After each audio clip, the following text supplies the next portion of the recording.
அஸ்ஸலாமு அலைக்கும். Welcome to my channel க்ரான் paradise.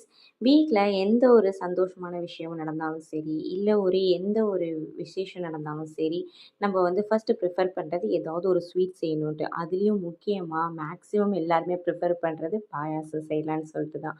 So அந்த பாயாசத்த நல்ல யம்மியா, ரிச்சியா, நல்ல டேஸ்டியா எப்படி பண்ணலாங்கிறத பார்த்துடலாம். நம்ம சேனலை ஃபஸ்ட் டைம் பார்க்குறதா மறக்காம சப்ஸ்கிரைப் பண்ணுங்கள். பிடிச்சிருந்தா லைக் பண்ணுங்கள். உங்கள் ஃபேமிலி ஃப்ரெண்ட்ஸுக்கு ஷேர் பண்ணுங்கள். மறக்காம இந்த ரெசிபியை ட்ரை பண்ணி பாருங்கள். நான் தாராளமா ஜவ்வரிசி எடுத்துக்கிட்டேன். நீங்க கஞ்சி எவ்வளோ அதாவது பாயாசம் எவ்வளோ நீங்க செய்கிறீங்களோ, அதுக்கு தகுந்த மாதிரி நீங்க ஜவ்வரிசி எடுத்துக்கோங்க. ஜவ்வரிசிய வெறும் வாணலியில நல்ல மீடியம் ஹீட்லயே வந்து நம்ம லைட்டா வறுத்து எடுத்தோம்னா, நல்லா கொஞ்சம் இருக்கிற சைஸை விட கொஞ்சம் பெரிய சைஸா வரும். அந்த ஸ்டேஜ்ல எடுத்து தனியா தண்ணி ஊத்தி ஊற வச்சுருங்க. அது கூடவே நான் ரவை சேர்த்துருக்கேன். அந்த ரவையும் நல்லா வந்து டார்க் ஒயிட் கலர் வர வரைக்கும் வறுத்து, அதையும் தனியா எடுத்து வச்சுக்கலாம். இப்போ நெய் விட்டு உங்களுக்கு பிடித்தமான நட்ஸ் வந்து சேர்த்துக்கோங்க. நான் முந்திரி பருப்பும், நான் வந்து திராட்சையும் வந்து நல்லா பொன்னிறமா வந்ததுக்கப்புறம் வறுத்து எடுத்துக்கிட்டேன். அதே நெய்யில மேற்கொண்டு கொஞ்சம் நெய் விட்டு, சேமியாவையும் நம்ம ஆல்ரெடி வறுத்து வச்சிருந்த ரவையும் சேர்த்து நல்லா வந்து இந்த மாதிரி டபுள் கலர் வரா மாதிரி வறுத்து எடுத்துக்கோங்க. இல்லை உங்களுக்கு இந்த மாதிரி கலர் வேண்டான்னா, நீங்கள் வந்து கலர் கம்மியாக இருக்கும்போதே நீங்கள் அதை எடுத்துருங்க.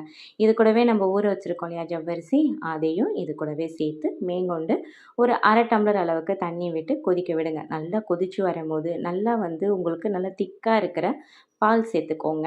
இந்த தேங்காய் பால் இருக்கக்கூடாது.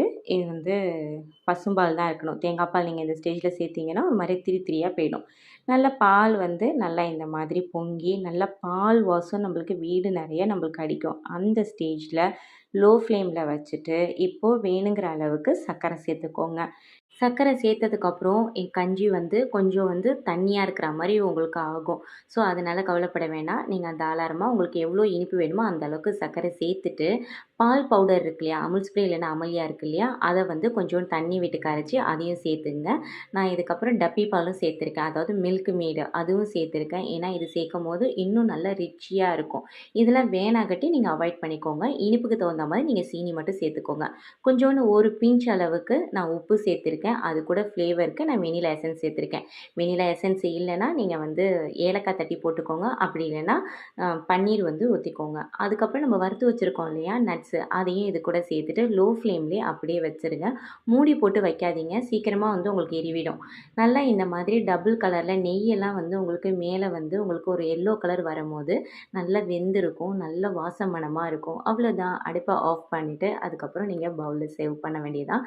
கொஞ்சம் தண்ணியா இருக்கிற மாரி நீங்க ஃபீல் பண்ணீங்கன்னா பரவால்ல. ஆறுனதுக்கு அப்புறம் உங்களுக்கு நல்லா திக்னஸ் ஆயிடும். கண்டிப்பா ட்ரை பண்ணி பாருங்க.